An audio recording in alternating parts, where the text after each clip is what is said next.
बिस्मिल्लाहिर्रहमानिर्रहीम अस्सलाम वालेकुम dear students, how are you? I hope you'd be fine. Chapter number 9 ratios हम start कर रहे हैं। आज हम करेंगे एक्सरसाइज 9A के कुछ क्वेश्चंस। तो वीडियो एंड तक देखिएगा, ठीक है। और इसके अंदर जो वही कॉन्सेप्ट है जो आप ग्रेड 5 में पढ़कर आए थे, where we learn that a ratio is used to compare two or more quantities of the same kind which are measured in the same unit. तो दो जो है वो हमारे पास सेम टाइप की जो क्वांटिटीज होती है, जब उसको हम मेजर करते हैं, कंपेयर करते हैं, तो वो हमारे पास रेशोज कहलाता है, ठीक है। For example, there are 14 boys and 25 girls in a school. तो यहाँ पर अगर मुझे बॉयज टू गर्ल्स का रेशो फाइंड आउट करना है तो I simply write it as boys ratio girls equals to number of boys हमारे पास जो है वो पहले हैं तो 14 बॉयज हैं, ठीक है। हम यहाँ पर लिखेंगे 14 इज टू 25 गर्ल्स, ठीक है। इस तरह से हमने रेशियोज को लिखना है, सिंपल, ठीक है।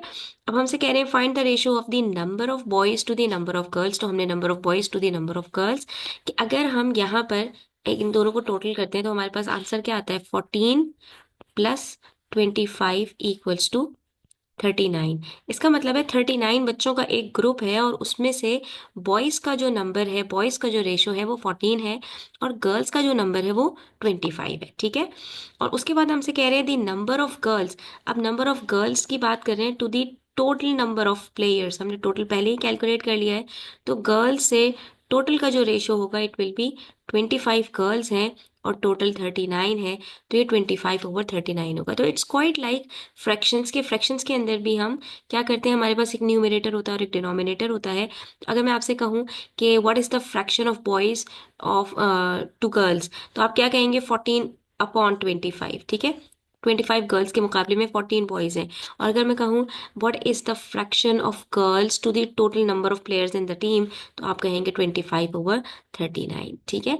इस तरह से हमने रेशियोज को फाइंड आउट करना होता है।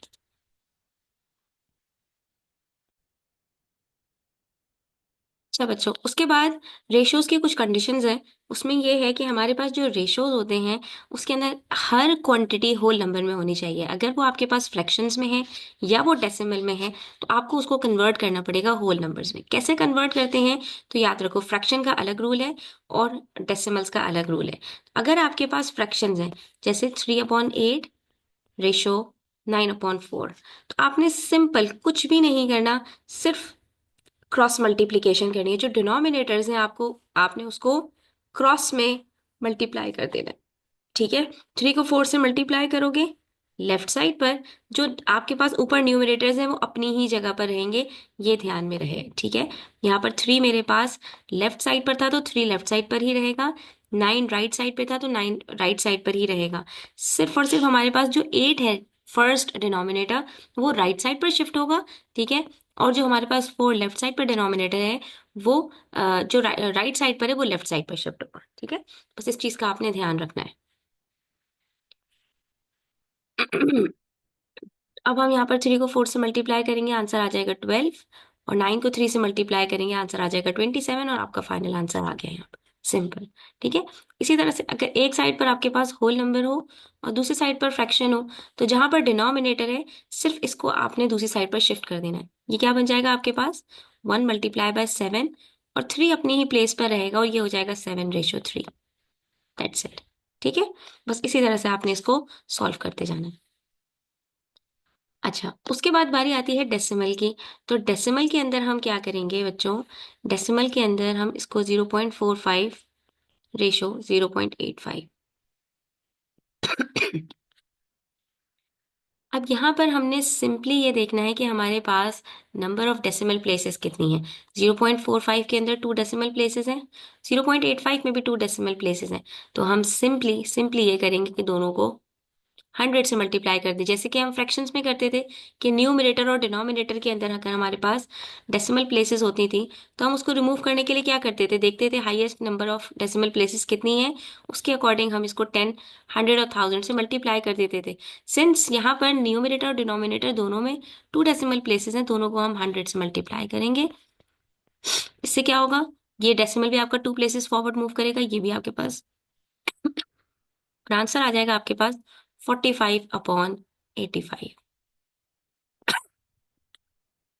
लेकिन यहाँ पर एक प्रॉब्लम है बच्चों, कि रेशोज हमेशा, जैसे एक कंडीशन है कि हमेशा होल नंबर्स में होता है, इसी तरह से अपनी सिंप्लीफाइड फॉर्म में भी होता है। तो इसको हम क्या करेंगे, अब सिंप्लीफाई कर लेंगे। तो 5 9 जार 45, 5 1 जार 5, 5 7 जार 35, और आपके पास आंसर आ रहा है 9/70। ये आपके पास आंसर आ जाएगा 9/70। That's it. ठीक है। अच्छा, उसके बाद पार्ट डी है हमारे पास 1.6 रेशो 14। अब यहाँ पर 4 होल नंबर है लेकिन 1.6 डेसिमल है। तो हम क्या करेंगे, डेसिमल प्लेसेस के अकॉर्डिंग इसको मल्टीप्लाई करेंगे। किससे मल्टीप्लाई करूँ, 1 डेसिमल प्लेस है तो सिर्फ 10 से मल्टीप्लाई करूंगी। लेकिन यहाँ पर तो हमारे पास कोई डेसिमल नहीं है, तो क्या इसको मल्टीप्लाई नहीं करेंगे। आपने दोनों को मल्टीप्लाई करना है सेम नंबर से। ठीक है। अगर एक को 100 से मल्टीप्लाई करे हो तो दूसरों को भी 100 से मल्टीप्लाई करोगे। एक को 10 से मल्टीप्लाई करे हो तो दूसरे को भी 10 से मल्टीप्लाई करोगे। ठीक है। रेशोज में और फ्रैक्शंस में न्यूमरेटर और denominator, first quantity second quantity, दोनों को सेम नंबर से मल्टीप्लाई करते हैं। 1.6 को 10 से मल्टीप्लाई करेंगे, ये बन जाएगा 16। 4 को 10 से मल्टीप्लाई करेंगे, ये बन जाएगा 40। अब आप इसको सिंप्लीफाई कर लीजिए। 16/40 को, 4 4 जार 16, 4 10 जार 40, 2 2 जार 4, 2 5 जार 10, और आंसर आ जाएगा आपके पास 2/5। बिकॉज 8 2 जार 16, 8 5 जार 40, और ये आपका फाइनल आंसर हो। ठीक है।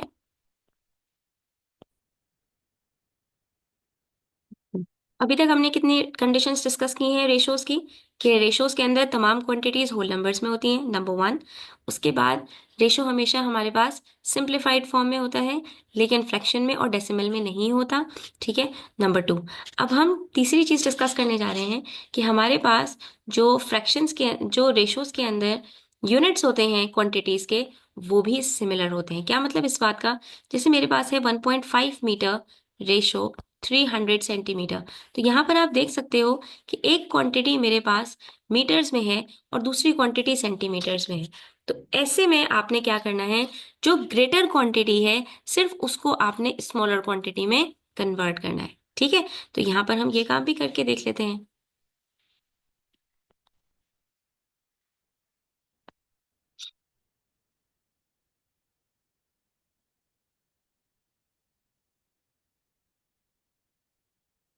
ठीक है। तो अब यहाँ पर हमारे पास है 1.5 मीटर्स टू 300 सेंटीमीटर्स। ज्यादा आसान बात क्या होती है, हमेशा कोशिश ये करो कि जो ग्रेटर क्वांटिटी है उसको स्मॉलर क्वांटिटी में कन्वर्ट कर दो। आपको पता है 1 metre is equals to 100 centimetres. तो जितने भी मीटर्स हैं उसको आप सेंटीमीटर में आसानी से कन्वर्ट कर सकते हो बाय मल्टीप्लाइंग इट विद 100। तो 1.5 मीटर्स को अगर मैं मल्टीप्लाई कर दूं विद 100, मेरे पास आंसर आ जाएगा 150। डेसिमल 2 प्लेसेस आगे मूव करेगा एंड इट बिकम्स 150 सेंटीमीटर्स। ठीक है। तो मैं सिंपली क्या करूंगी, 1.5 मीटर्स की जगह पर 150 सेंटीमीटर रखूंगी, और यहाँ पर भी 300 सेंटीमीटर। अब यहाँ पर आप लोग क्वेश्चन कर सकते हो कि मिस यहाँ तो आपने सिर्फ मीटर को मल्टीप्लाई किया 100 से, सेंटीमीटर को मल्टीप्लाई नहीं किया। तो ये क्वेश्चन बिल्कुल डिफरेंट है। यहाँ पर हमारे पास जो क्वांटिटीज हैं वो सेम यूनिट्स में नहीं है। और हमने स्टार्ट में ही जब रेशोज की आपको डेफिनेशन बताई थी तो वहां पर बताया था कि a ratio is use to compare two or more quantities of the same kind which are measured in the same unit. Comparison हमेशा लाइक विद लाइक होता है। ठीक है। अगर लाइक विद लाइक कंपेयर नहीं करोगे, एप्पल टू ऑरेंज को compare करोगे या एप्पल टू बनाना को कंपेयर करोगे, तो ये कंपैरिजन जो है आपका जस्टिफाइड नहीं होता। इसलिए यहाँ पर हम सिर्फ ग्रेटर क्वांटिटी को स्मॉलर क्वांटिटी में लाने के लिए, ताकि दोनों क्वांटिटीज के जो यूनिट्स हैं वो सेम हो जाएं, हम यहाँ पर मल्टीप्लाई कर रहे हैं। अगर मैं 300 को भी 100 से मल्टीप्लाई करूंगी तो वो सेंटीमीटर रहेगा नहीं, वो तो सेंटीमीटर से कुछ और बन जाएगा। लेकिन अगर मैं यहाँ पर दोनों सेंटीमीटर्स होते तो हाँ, मैं यहाँ पर दोनों को सेम नंबर से मल्टीप्लाई कर सकती थी। ठीक है। लेकिन जब भी दो क्वांटिटीज डिफरेंट यूनिट्स में होंगी तो हमने हमेशा ग्रेटर क्वांटिटी को स्मॉलर क्वांटिटी में चेंज करना है। अब ये हमारे पास बन चुका है 150/300। ठीक है। तो अगर मैं दोनों को डिवाइड कर दूं 10 से, यानी 10 से सिंप्लीफाई करूं, तो मेरे पास यहाँ पर आंसर आ जाएगा 15/30। ठीक है। अब हम इसको यहाँ पर फ्रैक्शन फॉर्म में लिख के सिंप्लीफाई करने की कोशिश करते हैं। हमेशा कोशिश यही किया करो क्योंकि आपको उसकी प्रैक्टिस है, तो इससे आपकी जो है वो मिस्टेक्स नहीं होंगी।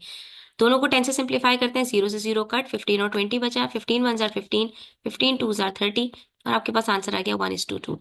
तो ये हमारे पास रेशो आ रहा है 1 सेंटीमीटर रेशो 2 सेंटीमीटर।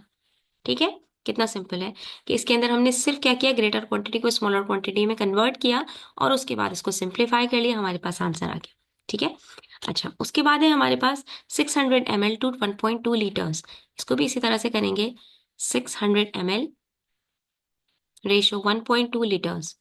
अब आपको यहाँ पर कन्वर्जन पता होना चाहिए कि 1 litre is greater than 1 millilitre. क्यों? 1 litre is equal to 1000 millilitres. तो हम यहाँ पर लीटर को मिलीलीटर में आसानी से कन्वर्ट कर सकते हैं। 1.2 को हम मल्टीप्लाई कर दें अगर 1000 से, तो यहाँ पर मेरे पास आंसर आ जाएगा 1200 मिलीलीटर्स। ठीक है, तो हमने इसको इस तरह से सॉल्व करना है। 600 मिलीलीटर्स की जगह पर 600 लिखेंगे, बट 1.2 लीटर्स की जगह पर हम लिख देंगे 1200 मिलीलीटर्स। ठीक है, अच्छा उसके बाद क्या करेंगे हम, अगर दोनों को 100 से सिंप्लीफाई कर दें तो 6/12 बनता है। ठीक है, और 6 1 6, 6 2 12, तो ये आपके पास आ जाएगा 1 मिलीलीटर इज टू 2 मिलीलीटर। आप इसको चेक भी कर सकते हैं यहाँ पर, 600/1200। ठीक है, दोनों को 100 से कट करोगे तो 2 0 से 2 0 कट, क्या बचा 6/12, 6 1 6, 6 2 12, and it becomes 1/2 which is 1:2। ठीक है, अच्छा जी, उसके बाद है हमारे पास नेक्स्ट क्वेश्चन। नेक्स्ट क्वेश्चन में हमारे पास पार्ट सी में कह रहे हैं 50 सेंट्स टू $1.25। अब ये भी आपको पता होना चाहिए कि डॉलर और सेंट्स में किस चीज का कन्वर्जन है। तो $1 इक्वल्स टू 100 सेंट्स। इसका मतलब है कि हमारे पास जो भी जितने भी डॉलर्स हैं उसको 100 से मल्टीप्लाई करेंगे वो सेंट्स में कन्वर्ट हो जाएगा। 1.25 multiply by 100 is equals to 125। ठीक है, अच्छा अब हमने यहाँ पर क्या करना है, 50 सेंट्स की जगह पर तो 50 सेंट्स रखेंगे, लेकिन $1.25 की जगह पर 125 सेंट्स रख देंगे। ठीक है, और इसके बाद अब इन दोनों को सिंप्लीफाई करेंगे तो हमारे पास आंसर आ जाएगा 50/125। 5 10s are 50, 5 2s are 10, 5 5s are 25। ठीक है, 5 2s are 10, 5 5s are 25, answer आ रहा है 2/5। ठीक है, तो इसका मतलब ये क्या बन गया, 2 सेंट्स रेशो 5 सेंट्स। अच्छा इसके अंदर एक चीज बहुत इंपॉर्टेंट है, वो है आपका अरेंजमेंट। ठीक है, जिस ऑर्डर में आपके पास क्वांटिटीज लिखी हैं उसी ऑर्डर में आपने उसको सिंप्लीफाई करना है, उसी ऑर्डर में आपने अपने रेशो को लिखना है। यहां पर अगर आप 5:2 लिखोगे आपका आंसर रॉन्ग हो जाएगा। इस चीज को आपने बहुत ज्यादा ध्यान में रखना है। ठीक है, अच्छा उसके बाद है हमारे पास पार्ट डी। पार्ट डी में हमारे पास क्या है, 2.4 kgs रेशो 4000 ग्राम्स। ठीक है, अब यहाँ पर ये भी आपको कन्वर्जन देखो, 4 कन्वर्जन हमने यहाँ पर डिस्कस कर लिए। 1 किलोग्राम इक्वल्स टू 1000 ग्राम्स। ठीक है, तो यहाँ पर जितने भी किलोग्राम्स होंगे उसको आप आसानी से मल्टीप्लाई बाय 1000 करके ग्राम्स में कन्वर्ट कर सकते हो। 2.4 किलोग्राम्स है, मल्टीप्लाई बाय 1000 करेंगे, क्या आंसर आएगा, 2400 ग्राम्स। ठीक है, इसको हम इस तरह से सॉल्व कर लेते हैं। अब देखो यहाँ पर क्या करेंगे, 2.4 किलोग्राम्स की जगह पर 2400 ग्राम्स रखेंगे। ठीक है, दूसरी साइड पर 4000 ग्राम्स है। ठीक है, अब हमने इसको क्या करना है, 2400/4000। ठीक है, अब यहाँ पर देखो दोनों 100 से सिंप्लीफाई हो सकते हैं, एक जीरो से एक जीरो कट, दूसरे जीरो से दूसरा जीरो कट, क्या बचा, 24/40। अब देखिए 4 6 जार 24, 4 10 जार 40, 2 3 जार 6, 2 5 जार 10, क्या बचा हमारे पास, 3 ग्राम्स रेशो 5 ग्राम्स। और ये हमारे पास फाइनल आंसर हो गया। ठीक है, हमने इसी तरह से क्वेश्चंस को सॉल्व करना है। तो चलो बच्चों आज के लिए इतना ही। ठीक है, बस हमने जो जो चीज़ें डिस्कस की हैं उसको अच्छी तरह से मेमोराइज कर लीजिए कि हमने यहाँ पे क्या क्या चीज़ें डिस्कस की। रेशोज हमेशा होल नंबर्स में कैलकुलेट करते हैं। ठीक है, कभी भी डेसिमल में और फ्रैक्शन में नहीं होगा। अगर डेसिमल और फ्रैक्शन में है तो फ्रैक्शन के अंदर क्रॉस मल्टीप्लीकेशन होगी और डेसिमल के अंदर अकॉर्डिंग टू डेसिमल प्लेसेस आप उसको 10 100 1000 से मल्टीप्लाई करके होल नंबर्स में ले आओगे। नंबर 2, हमने डिस्कस किया था कि हमेशा फ्रैक्शन हम जो भी हमारे पास जैसे फ्रैक्शंस के अंदर हम सिंप्लीफाई करते हैं, रेशोज में भी हम सिंप्लीफाई करते हैं। तीसरी चीज हमने डिस्कस की यहाँ पर कि हमारे जो इसका ऑर्डर होता है वो 1 2 3, जिस तरह से हम ऑर्डर में हमारे पास वर्ड्स में लिखा होगा उसी तरह से हमने रेशोज को उसी ऑर्डर में लिखना है, आगे पीछे हम नहीं लिख सकते। जैसे न्यूमरेटर की जगह पर डिनोमिनेटर नहीं रख सकते, डिनोमिनेटर की जगह पर न्यूमरेटर नहीं रख सकते। इसी तरह फर्स्ट क्वांटिटी की जगह पर दूसरी सेकंड क्वांटिटी और सेकंड की जगह पर फर्स्ट क्वांटिटी हम नहीं रख सकते, ठीक है। उसके बाद थर्ड क्वेश्चन में हमने डिस्कस किया कि अगर हमारे पास दोनों क्वांटिटीज डिफरेंट यूनिट्स में है, 1 मीटर में दूसरा सेंटीमीटर में, या 1 लीटर में दूसरा मिलीलीटर में, या 1 किलोमीटर में दूसरा मीटर में, या $1 में दूसरा सेंट्स में, या 1 आवर्स में दूसरा मिनट्स में, या 1 मिनट्स में दूसरा सेकंड्स में, या 1 किलोग्राम्स में दूसरा ग्राम्स में, बहुत सारे कन्वर्जन्स आप लोग अभी तक पढ़ चुके हो, ठीक है। तो आपने क्या करना है, दोनों क्वांटिटीज को सेम यूनिट में कन्वर्ट करना है, ठीक है। जो भी आपके पास स्मॉलर क्वांटिटी है उसको एज इट इज रहने दो, जो ग्रेटर क्वांटिटी है उसको मल्टीप्लाई करके 10, 100, 1000 जो भी कन्वर्जन यूनिट है आपके पास, उससे मल्टीप्लाई करके आप अपनी ग्रेटर क्वांटिटी को स्मॉलर क्वांटिटी में कन्वर्ट कर लो, ठीक है। अच्छा, ये चीज हमने डिस्कस कर ली। उसके बाद फिर हमने क्या करना है, हमेशा अपने रेशोज को सिंप्लीफाई फॉर्म में लिखना है, ठीक है। बस ये आज का हमारा लेसन था। आई होप कि आपको क्लियर हुआ होगा। स्टिल कोई क्वेश्चंस हो, क्वेरीज हो, कमेंट सेक्शन में पूछ सकते हो। और अगर आप मुझसे पर्सनली ट्यूशन लेना चाहते हो तो मेरे व्हाट्सएप पर भी कांटेक्ट कर सकते हो। अपना बहुत सारा ख्याल रखो। Take care. अल्लाह हाफिज।